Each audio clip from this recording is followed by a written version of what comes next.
Hello friends, मैं आपकी नौमिता आपका बहुत बहुत स्वागत करती हूँ मेरे इस शो कुछ भी के पन्ने फ्रॉम यादों की किताब में।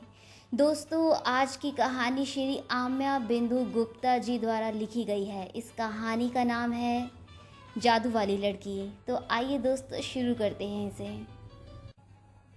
बिल्कुल साधारण लड़कियों जैसी दिखती थी। उठना बैठना, चलना फिरना, बातें करना, नखरे दिखाना, सब कुछ अपने आसपास दिख जाने वाली लड़कियों जैसा ही था। हैरत की बात बस यही थी कि वह रोशनी के लिबास पहना करती थी। उसका लिबास अलग अलग रंग की रोशनियों से बुना हुआ होता था। देखकर लगता था अभी अभी हाथ करके से उतार कर पहन लिया गया है। बिल्कुल अछूते रंगों से बुना हुआ। लोग उसके पहनावे को लेकर उत्सुक रहते कि आखिर रोशनी के ऐसे लिबास मिलते कहाँ हैं। इसी कारण लोगों ने उसे जादू वाली लड़की कहना शुरू कर दिया था। लोग उसके पहनावे से खिंचकर उसकी ओर जाते और अनछुए रंगों की रोशनी देखकर ललचाते। चटकीली रोशनी देखकर कहीं तो बेसुध तक हो जाते। लोग उसे छू भर लेने की ख्वाहिश से भरे रहते और उसके आस पास आवाजाही बनाए रखते। उसके बहुत करीब जाते हुए किसी ने कभी किसी को देखा नहीं था, मगर यह कानाफूसी लगातार होती रहती थी कि अमुक उसके ज़्यादा करीब है।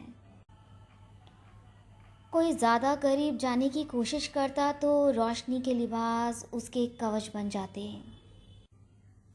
रामानंद सागर के रामायण में दिखाए गए अदृश्य लक्ष्मण रेखा की तरह उसके लिबास से अंगारे निकलते रहते, ऐसा भी लोगों को कहते सुना गया था। उसके आस पास रहते हुए कई इस उम्मीद में जी रहे थे कि कभी ना कभी उसके ज़्यादा करीब जाने का मौका मिल जाएगा। इस उम्मीद से लोगों का हौसला भी बढ़ता था। इसी हौसले से सब अपनी काबिलियत साबित करने की जी तोड़ कोशिश करते रहते। वह बहुत अधिक आधुनिक किस्म की लड़की थी, जिसे कोई भी रोक टोक पसंद नहीं थी। अलर्टता उसके लिए महज तरह तरह के कपड़े बदलने और लोगों से बेतकल्लुफ़ी से बात कर लेने तक सीमित नहीं थी, बल्कि वह अपने आस पास के परिवेश से बिल्कुल बेपरवाह रहती थी। वह जिससे भी बात करती, उसे लगता इतनी निजी बातें वह सिर्फ उसे ही बता सकती है। हर आदमी को यही लगता कि आज से पहले इस लड़की ने किसी और से ऐसी बातें नहीं की होंगी। इस बात से उनके हौसलों को उड़ान मिलती और उन्हें उसके साथ भर होने से अपने संवरने निखरने का आभास होता रहता। यूनिवर्सिटी में आने के 4-5 महीने में ही लोगों का उसके जादू पर गहरा विश्वास जम गया था। शक करने की कोई खास वजह भी नहीं थी। अगर वह लड़की जादू नहीं जानती तो भला बात करते हुए उसके मुंह से रंग कैसे निकलते हैं। बात करते समय उस लड़की के मुंह से तरह तरह के रंग निकलते और हवा में बिखर जाते। अक्सर तो लोगों ने नीला रंग बिखरते देखा था, जो उसकी बातों से निकल कर उड़ते हुए आसमान में मिल जाता था। लेकिन कई और रंग भी लोगों ने देख रखे थे। कुल मिलाकर लोगों का यही मानना था कि अलग अलग लोगों के साथ बात करते हुए अलग अलग रंग निकलते हैं। बात बंद करते ही वह रंग आसमान की फिजा में गायब हो जाता। कोई उन रंगों को दोबारा नहीं देख सकता था, ना ही दूसरों को दिखा सकता था कि देखो कैसे रंग निकले उनकी बातचीत में। बातों का यह रंग यादों से भी झट उड़ जाता और लोगों के पास केवल बेरंग यादों के अलावा कुछ भी नहीं बचता। जिसका कोई खास अर्थ नहीं निकाला जा सकता। लड़की की एक और ख़ास बात थी कि उसका कोई नाम नहीं था, उसे लोग किसी भी नाम से पुकार लेते थे।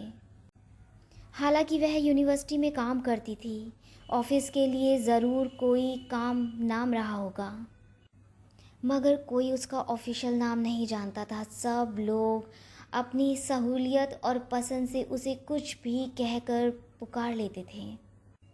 हैरानी की बात यह भी होती थी कि वह लड़की समझ जाती थी कि उसे कोई बुला रहा है। बिना किसी गलती के अपने पुकारे जाने पर वह हर बार जवाब देती थी और ठीक उसी के पास पहुंचती जो उसे पुकार रहा होता था। यूनिवर्सिटी में आए उसे बहुत दिन नहीं हुए थे, लेकिन अपने जादू को लेकर वह लोगों के बीच चर्चा का विषय बन गई थी। उसे सेंट्रल लाइब्रेरी में कोई काम दिया गया था, लाइब्रेरियन के अधीन थी, इसीलिए उसका भी अपना एक रुतबा बन गया था। उस रुतबे को बनाए रखने के लिए वह तरह तरह के दावे करने लग गई थी। जैसे कि कभी लोग कहते कि उसने जादू वाली लड़की को छू लिया है, तो कभी यह कि जादू वादू कुछ नहीं, बस वह सलीके के थोड़े से कपड़े पहनती है। कभी यह भी कहते कि उसने उसके जादू की काट ढूंढ ली है और जल्द ही वह उसके सबसे करीब होगा। एक बार यूनिवर्सिटी में इंटरनेशनल सेमिनार का आयोजन हो रहा था। सेंट्रल लाइब्रेरी की उसमें खास भूमिका रहने वाली थी। लाइब्रेरियन इस आयोजन को अपने लिए भी खास बनाना चाहता था। उसने अपने दोस्तों से कह रखा था कि इसी सेमिनार के दौरान वह लड़की के जादू को तोड़कर लोगों के सामने उसका रहस्य खोल देगा। लोगों की उसके बारे में जानने की उत्सुकता थी, इसलिए लोग सेमिनार का बेसब्री से इंतज़ार कर रहे थे। लोग जान लेना चाहते थे कि आखिर यह लड़की है कौन, इसके घर में कौन कौन है, यह ऐसे कपड़े कहाँ से लाती है, यह दुखी कब होती है, और भी बहुत सी बातों से लोग पर्दा उठाना चाहते थे। लाइब्रेरियन ने इंटरनेशनल गेस्ट का हवाला देकर लड़की के लिए रात में रुकने का फरमान जारी कर दिया था। लड़की ने एक बार भी विरोध नहीं किया। उसके चेहरे पर कोई शिकन भी नहीं आई थी। लाइब्रेरियन सोच रहा था कि लड़की अकेली है, इसलिए वह रात में रुकने से मना कर देगी और उससे रियायत मांगने आएगी। यही सोचते हुए वह व्यस्त होने के बावजूद बार बार अपने ऑफिस में जाकर बैठ जाता था कि लड़की उससे रियायत मांगने आएगी तो उससे क्या क्या कहकर वह मना करेगा। कठोरता दिखाने और किसी भी सूरत में ना मानने के लिए उसने मन में ढेरों रिहर्सल कर रखी थी।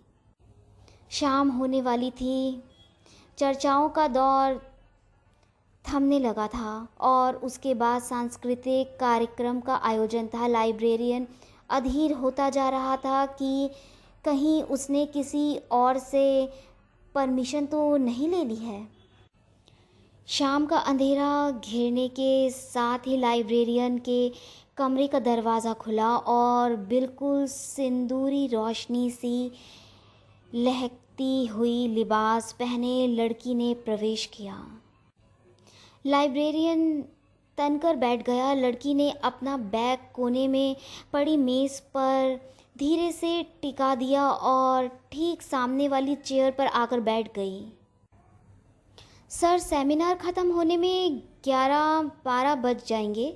उसके बाद हम लोग भी गेस्ट हाउस चलेंगे या यहीं कैंपस में ही रहना पड़ेगा? लाइब्रेरियन ने लड़की के मुंह से नीला रंग निकलते देखा। वह उन रंगों को बिखरते देखता रहा। थोड़ी ही देर में वह रंग स्याह होते धुंधलके में जा मिला और गायब हो गया। लड़की की एक पसंद के बारे में लोगों को पता था। उसे सबसे ज़्यादा स्लेटी रंग पसंद था।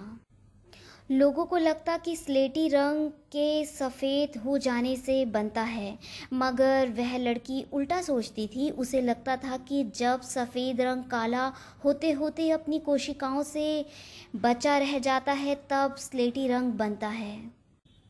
पसंद होने के बावजूद उसे किसी ने कभी स्लेटी रंग की रोशनी का लिबास पहने नहीं देखा।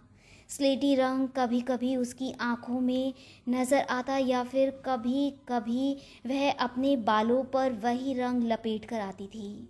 उस शाम लाइब्रेरियन के कमरे में बैठे हुए उसकी आंखों में बिल्कुल वही रंग उतर आया था। चर्चाओं के बाद सांस्कृतिक कार्यक्रम शुरू हो चुके थे। लड़की वहीं हॉल में बैठी देख रही थी। आसपास बहुत से लोग बैठे थे, लेकिन लाइब्रेरियन कहीं नज़र नहीं आ रहा था। रात के खाने पर वह अचानक से प्रकट हुआ, ठीक लड़की के सामने, ठीक 2 हाथ की दूरी पर। लड़की के हाथ में खाने की प्लेट थी और वह उसी पर अपनी आंखें जमाई हुई थी। लाइब्रेरियन की आंखें डावाडोल लग रही थी, वे स्थिर नहीं हो पा रही थी। बार बार अपनी आंखों को स्थिर करता और लड़की को घूरने की कोशिश करता, पर रोशनी से उसकी आंखें चौंधिया जाती। रात में लिबास से रोशनी फूटकर बिखर रही थी। लड़की के जादू की कोई काट नहीं मिल रही थी। लोग छटने लगे थे। खाने के बाद लोग अपने अपने रुकने वाले स्थानों में चले जा रहे थे। लाइब्रेरियन वहीं लॉन में एक लंबे चेयर में सिकुड़ा हुआ बैठा था। बगल में एक सोफानुमा चेयर पर जादू वाली लड़की भी बैठ गई थी। लाइब्रेरियन का होश गायब होता जा रहा था। वह अपने को चौकन्ना और होश में दिखाने की कोशिश में अजीब अजीब हरकतें कर रहा था। कभी अपनी आंखें मलता, कभी खुद को चिकोटी काटता और कभी तो आंखें फाड़कर लड़की को देखता। रात ढलती जा रही थी और नींद से लड़की की पलकें भारी होने लगी थी। बेपरवाह लड़की वहीं सोफे पर लुढ़क गई। लाइब्रेरियन इसी बात का इंतज़ार कर रहा था। उसने कई बार अपनी आंखें मली और देखा कि लड़की ने काली चादर ओढ़ रखी है जिसमें रोशनी के ढेरों सुराख थे, बिल्कुल अंधेरी रात में सोई हुई धरती की तरह। जिसने आसमान की चादर ओढ़ रखी हो, जिसमें से सितारों की चमक बाहर दूर तक दिखाई दे रही हो। सुराखों से निकलती रोशनी बाहर के अंधेरे से मिलकर चांदनी जैसा या उस जादुई लड़की की माने तो स्लेटी रंग की आभा बन रही थी। इस तरह स्लेटी रोशनी से घिरी लड़की बेतकल्लुफ़ी से खर्राटे भरती रही। अगली सुबह जब लाइब्रेरियन के दोस्तों को इस नए जादू के बारे में पता चला तो उन्होंने अपना माथा पीट लिया। उस लड़की के होने भर से यूनिवर्सिटी में समय जैसे पंख लगाकर उड़ चला था। खुशनुमा और रहस्य रोमांच से भरा क्षण वैसे भी जल्दी बीत जाता है। कुछ दिनों बाद की बात है, लड़की को लोगों ने इंजीनियरिंग फैकल्टी के डीन के घर देखा। उस दिन डीन के बेटे का जन्मदिन था। गुलाबी रोशनी के लिबास में लिपटी वह बाला की खूबसूरत लग रही थी। भला की खूबसूरत लग रही थी। वह डीन की पत्नी के साथ थी। पूरी पार्टी के दौरान लोग उसे निहारते रहे। केक कटने के समय भी वह एक तरफ, डीन की पत्नी तो दूसरी तरफ वह। डीन सामने बाकी पुरुषों की जमात में खड़े थे। केक कट जाने के बाद वह डीन के बेटे से बात करते हुए पूरे लॉन में टहलती रही। उस रात के कुछ दिनों बाद लोगों को पता चला कि उसकी तरक्की हो गई थी और उसे उसी डीन के कार्यालय में काम पर लगा दिया गया था। अब वह गैजेटेड पोस्ट पर थी। लाइब्रेरियन भी उसके कमरे में घुसता तो धीमे से सही मगर मैं आई कम इन कहकर घुसता था। इस तरह की तरक्की बहुत कम लोगों को नसीब होती है, लेकिन उसने कोई ओपन एग्ज़ाम पास किया था। लोगों को यह बात भी किसी जादू से कम नहीं लगती थी। लोगों को लगता था कि धीरे धीरे उसका जादू कम हो जाएगा, मगर ऐसा हुआ नहीं। लोगों की उत्सुकता बनी रही, बल्कि बढ़ती ही जा रही थी। किसी को चर्चा करने लायक भी कोई अफवाह या जानकारी नहीं मिल पा रही थी। अचानक एक दिन उस लड़की ने ही लोगों को मौका दे दिया। उस दिन वह यूनिवर्सिटी आई तो उसके साथ एक लड़का भी था। कुछ लोगों के चेहरे पर उत्सुकता की जगह उदासी ने अपना घर बना लिया था। उत्सुक लोगों ने उस लड़के के पीछे अपने अपने जासूस छोड़ दिए कि उसी के सहारे जादू से पर्दा उठ सके। आश्चर्य की बात यह थी कि वह लड़का बिल्कुल पारदर्शी था। उसकी आंखों में झलकते हुए आप उसके अच्छे बुरे हर कारनामे को देख सकते थे। सबने अपने अपने तरीके से झांकने की कोशिश की और लोगों में खुसर पुसर होने लगी कि रहस्य से भरी इस लड़की की इस लड़के से नहीं निभ सकेगी। लड़की लोगों के अनुमान से ज़्यादा जादुई निकली। लड़का उस पर रिश्ता गया। अक्सर ही वह लड़की के साथ दिखने लगा था। लड़की के भी रंग ढंग बदलने लगे थे। उसके कपड़ों के रोशनी की छाया उसके चेहरे पर पड़ने लगी थी। वह अब हल्के रंग की रोशनी के कपड़े पहनकर आने लगी। अलहड़ता उसके चेहरे पर लगातार चिपकी रहने लगी। बात करते समय मुंह से नीले रंग की जगह और भी कई रंग निकलने लगे थे। कभी कभी बातों से निकलने वाले रंगों से पूरा का पूरा इंद्रधनुष उसके सिर के ऊपर बन जाता था। बारिश के बाद साफ हुए आसमान में बने इंद्रधनुष की तरह ऐसा अक्सर तभी होता था जब वह उस लड़के से या उसके बारे में बात कर कर भावुक हो जाती थी। लड़की से बात करते हुए लड़का अक्सर पिघलता रहता और फिर उससे सब कुछ बता देता था। यहाँ तक कि एक शाम कॉफ़ी का मग थामे हुए लड़के ने यह भी बता दिया कि अब तक 4 लड़कियों के होठों से गुलाबी रंग उसने उड़ाए हैं। उस समय लड़की ने कस कर उसके बाजू को थाम लिया था, मानो वह सहारा देना चाह रही थी।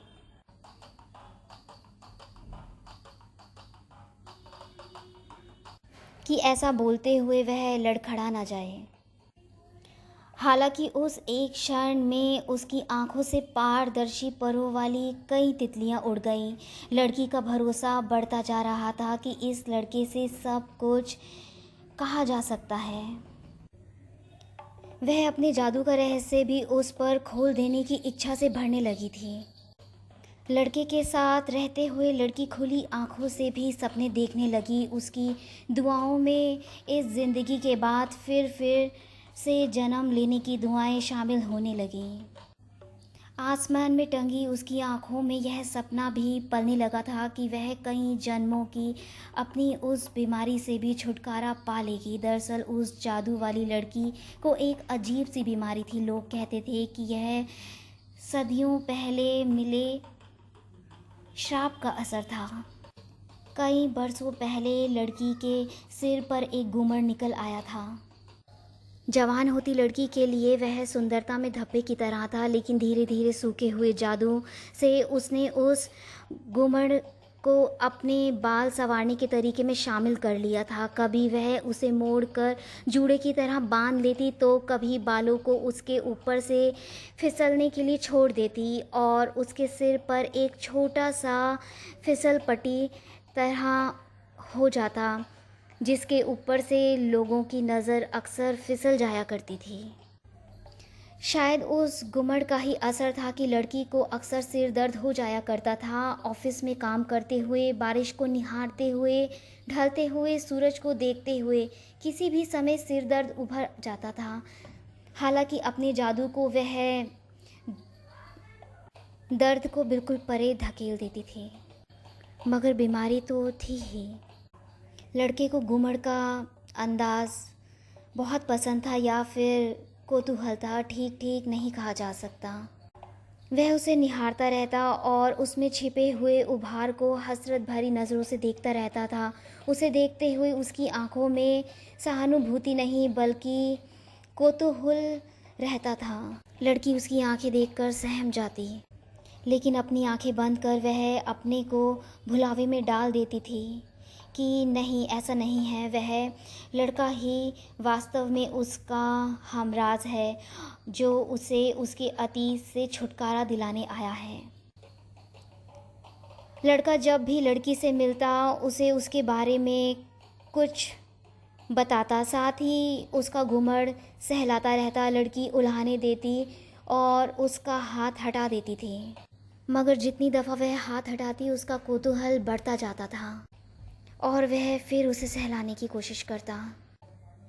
लड़के से मिलने के बाद नई बात यह हुई थी कि जब भी लड़की बहुत इमोशनल होती उसके साथ सीसीडी चली जाती। मज़े की बात यह थी कि लड़की को कॉफ़ी बिल्कुल पसंद ना थी, जबकि लड़का कॉफ़ी के सिवाय कुछ और नहीं पीता था। ऐसा ही एक शाम इमोशनल होकर लड़की ने लड़के का हाथ थाम लिया तो थोड़ी देर बाद लोगों ने उन्हें सीसीडी में बैठे देखा। यह सीसीडी यूनिवर्सिटी के ठीक सामने रोड के उस पार था। लड़की लड़के के कंधे पर सिर रखे हुई थी और उसकी आंखों से पारदर्शी परों वाली तितलियां निकलकर उड़ती जा रही थी। सीसीटीवी को पारदर्शी शीशे की दीवार के बाहर से लोगों को नज़र उस जादुई जोड़े पर थी। लड़के के हाथ में कॉफ़ी का मग था। कई बार लोगों को उसका कांपता हुआ हाथ दिखाई दिया। लोगों को यह भी दिखा कि लड़की कॉफ़ी नहीं पी रही थी, बल्कि उसके मुंह से लगातार तरह तरह के रंग निकलकर सीसीडी की छत की ओर उड़ते जा रहे थे। लड़के का चेहरा बिल्कुल सपाट था, रंगत उड़ी हुई थी। लोगों ने देखा कि उसने लड़की के सिर पर हाथ फेरा और अगले ही पल वह घुमड़ गायब हो चुका था। लड़की के बाल यूं लगने लगे मानो आज ही उसने पार्लर जाकर स्ट्रेट बाल करवाए हों। लड़के ने धीरे से लड़की का सर अपने कंधे से हटाया और जेब से पर्स निकालने लगा। देखकर लग रहा था कि लड़की अभी भी और बैठना चाह रही थी, मगर लड़का उठ खड़ा हुआ। बैठे हुए ही लड़की ने लड़के का हाथ थाम रखा था, लेकिन अब उसकी आंखों में तितलियों की जगह सहमे हुए कॉकरोचों ने ले ली थी, जिन्हें किसी ने चप्पल लेकर दौड़ा लिया था। लड़की की आंखों में याचना बढ़ती जा रही थी और उसी अनुपात में लड़के के चेहरे पर दृढ़ता बढ़ती जा रही थी। एक झटके से लड़के ने अपना हाथ छुड़ा लिया और ठीक उसी स्थान पर जहां पुश लिखा हुआ था दरवाजे को धक्का देते हुए बाहर निकल आया। लोगों ने उसे बस इतना बोलते सुना, मुझे तो पहले ही शक था। लड़के के जाते ही भीड़ छटने लगी। लड़की के पास कोई भी नहीं गया और ना किसी ने उससे कुछ पूछने की जहमत उठाई। थोड़ी देर में वह बाहर निकली तो रोशनी वाले लिबास की चमक गायब हो चुकी थी। सीधे हो चुके बाल हवा में लहरा रहे थे। इसके बाद भी अगली कई सुबह तक उसके चेहरे पर उदासी का स्लेटी रंग बरकरार रहा और कोई भी मेकअप उसे ढक नहीं सका। आंखों के चारों ओर उसकी गहरी रोशनी वाले लिबास की परछाई से घेरा बनता गया। उन उदास आंखों में अभी एक चमक थी और एक जिद भी थी। उस दिन के बाद किसी ने उसे बालों को जूड़ा बांधते हुए नहीं देखा और ना सिर पर कोई घुमड़ ही देखा हो। धीरे धीरे लड़की के जादू का असर वापस आने लगा और उसके पहनावे की रंगत लौटने लगी। कुछ बदलाव ज़रूर हो चुका था, जैसे उसके चेहरे पर अब पके हुए घड़े का रंग आ चुका था। कई रंगों वाली रोशनी की जगह किसी एक रंग की रोशनी का लिबास पसंद करने लगी थी। बात करते समय निकलने वाले रंगों में से नीला रंग बिल्कुल गायब हो चुका था। अक्सर तो सफ़ेद रंग निकलता और कभी कभी बादलों की रंगत वाला धुएं का रंग निकलकर कैसे आसमान में गायब हो जाता है, किसी को भी पता नहीं चलता। लोगों की उत्सुकता भी कम हो गई थी। लोगों को रहस्य ना खुल पाने का मलाल तो था, लेकिन लड़के के चले जाने से सभी को दुखी थे। सीसीडी वाली शाम कि एक आध बरस बाद की बात होगी, एक बुज़ुर्ग सा दिखता हुआ आदमी उस लड़की से मिलने आया। आदमी की कलमों पर ही नहीं बल्कि पूरे सिर पर स्लेटी रंग पसर चुका था। लड़की उसे लेकर कैंटीन गई। वह उसके साथ पूरी तरह घुली मिली थी। कुछ कुछ पिता जैसे भाव उमड़ रहे थे, लेकिन लोगों ने कौतूहल अभी बाकी था। कोई किसी निष्कर्ष पर नहीं पहुंचना चाहता था। उस आदमी को लेकर वह डीन के चैम्बर में घुसी। डीन का चैम्बर सीसीडी की दीवार जैसा पारदर्शी नहीं था। दरवाजे पर भी पर्दा लगा हुआ था। पर्दे के हिलने डुलने से सामने की ओर बैठे आदमी और उस लड़की को देखा जा सकता था, लेकिन उसकी बातें नहीं सुनाई पड़ती थी। लोगों की आवाजाही से कुछ बातें निकलकर सामने आई। चाय पानी के लिए आवाजाही लगाए। चपरासी ने बताया कि बुजुर्ग सा दिखने वाला आदमी किसी नकारा लड़के की बात कर रहा है, जो शादी करके 1 महीने बाद विदेश चला गया और लौटकर आया नहीं। ठीक उसी समय लोगों ने उस लड़की के चेहरे पर स्लेटी रंग पसरते हुए देखा था। यात्रा कंसेशन फॉर्म पर साइन करने गए एक लड़के ने सुना कि बुजुर्ग आदमी तलाक लेने और अपने घर लौट जाने की कुछ बात कह रहा है, लेकिन उसे देखकर चुप रह गया। उस समय बाहर खड़े लोगों ने लड़की की आंखों से अंगारे बाहर निकलते देखे थे। लोगों ने अनुमान लगाया कि शायद इसी वजह से बुजुर्ग ने डर के मारे बात वहीं रोक दी। कुछ देर बाद लड़की लौटी तो उसके हाथ में टिश्यू पेपर था। आंखों के पास कोई गीलापन नहीं था, लेकिन नदियों के सूख जाने के बाद बचे रह जाने वाले रेत की नदी जैसा निशान ज़रूर दिखाई दे रहा था। जब वह लड़की टॉयलेट की ओर गई थी तो लोगों ने पर्दे की झिरी से देखा कि बुजुर्ग आदमी ने हाथ जोड़े हुए थे। उसकी ठुड्डी और हाथ दोनों कांप रहे थे। प्रोफेसर दयाल उठकर उसके करीब आ गए थे और उसके कंधे पर हाथ रख दिया था। बुजुर्ग आदमी ने अपना सिर झुकाकर उनके हाथों की ओर धीरे से अपना सर झुका दिया था। तब तक लड़की आ चुकी थी और बुजुर्ग आदमी खड़ा होने लगा। दरवाजे के करीब होने के चलते प्रोफेसर दयाल जो कह रहे थे साफ सुनाई पड़ रहा था।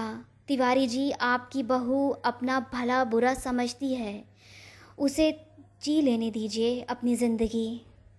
हम लोग तो हैं ही, आप चिंता क्यों करते हैं? हाथ जोड़कर दोहरा होते हुए बुजुर्ग आदमी ने कुर्सी के हत्थे को पकड़ रखा था। वह धीरे धीरे उठा और सीधे कदमों से सहमता हुआ पर्दे को हटाता हुआ बाहर निकल आया। पके घड़े की रंगत लिए लड़की के चेहरे का रंग गहरा ही रहा था। थैंक यू सर, कहते हुए उसने उस रंग उतार फेंका और अगले ही पल उसके चेहरे पर धानी रंग की आभा बिखर रही थी। प्रोफेसर दयाल के चेहरे पर संतोष के भाव और गर्व का मिला जुला कई भाव था। लड़की ने अपने हाथ उठाए और पीछे जाकर बालों को मोड़कर जूड़ा बनाते हुए बोली, जिंदगी कितनी फनी है ना सर। और फिर खिलखिलाती हुई तेज कदमों से बाहर निकल आई। जॉगिंग वाले स्टाइल में कंधे पर लटके हुए पर्स को संभालते हुए लगभग दौड़ते हुए बुजुर्ग के बगल में पहुंची और आहिस्ता से अपना हाथ उसके कंधे पर रख दिया। बुजुर्ग की सहमी हुई चाल में एक धीरता और लय आ चुकी थी और वे दोनों बरामदा पार करते हुए गेट की ओर निकल गए। पीछे एक हाथ से पर्दे को हटाते हुए झांकते हुए प्रोफेसर दयाल देर तक उन्हें जाते हुए देखते रहे। जादू वाली लड़की के अतीत में क्या हुआ था, इस पर यूनिवर्सिटी में तरह तरह की अफवाहें चलती रहीं। भविष्य को लेकर भी लोगों के मन में कौतूहल कम नहीं थे। वह अकेली ज़िंदगी बसर करेगी या आगे उसने क्या किया होगा, इस विचार ने लोगों को परेशान कर रखा था। कहानी कहने वाले ने चुप्पी तोड़ते हुए कुछ और कहना चाहा। जो उसने कहा उससे कुछ और अंदाज़ा लगाया जा सकता था। मेरे यूनिवर्सिटी में निकल जाने के बाद एक बार फिर दिखी थी वह लड़की। कार्डियोलॉजी इंस्टीट्यूट के बाहर बाईं ओर हनुमान मंदिर के ठीक बगल में साईं मेडिकल स्टोर पर खड़ी थी। वही बुजुर्ग आदमी पास में खड़ा था। उसके चेहरे और शरीर पर झुर्रियाँ पड़ चुकी थीं। जितना समय गुजरा था उसमें और बूढ़ा दिखने लगा था। उसका एक हाथ सोने पर था या उसने जेब को पकड़ा हुआ था, ठीक ठीक नहीं कहा जा सकता। जबकि दूसरे हाथ में छड़ी थी।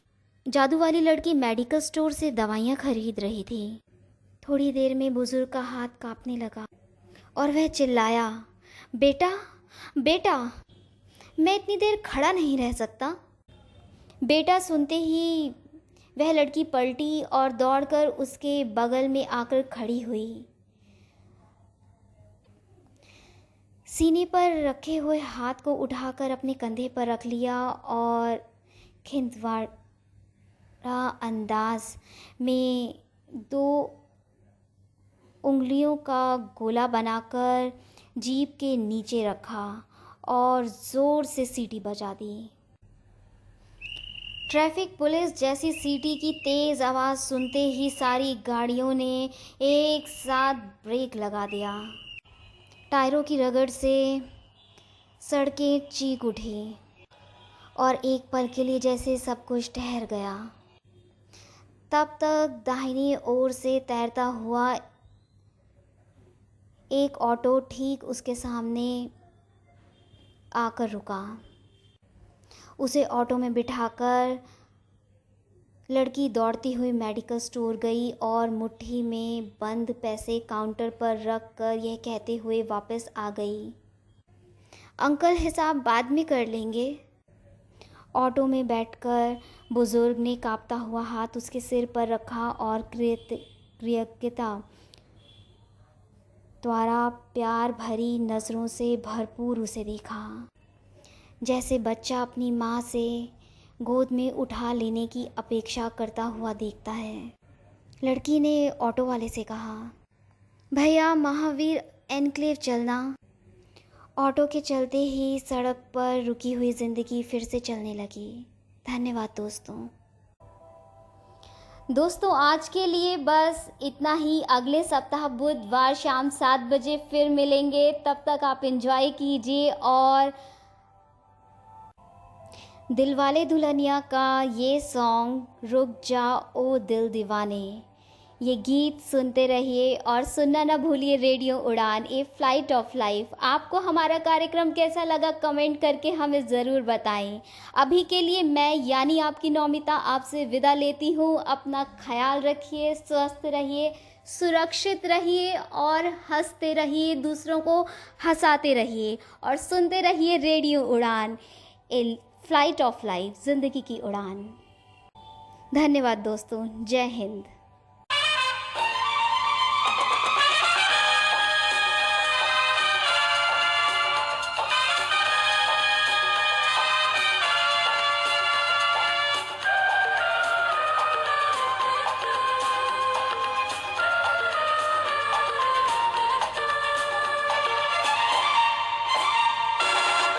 जाओ दिल दीवाने, पूछो तो मैं जरा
जरा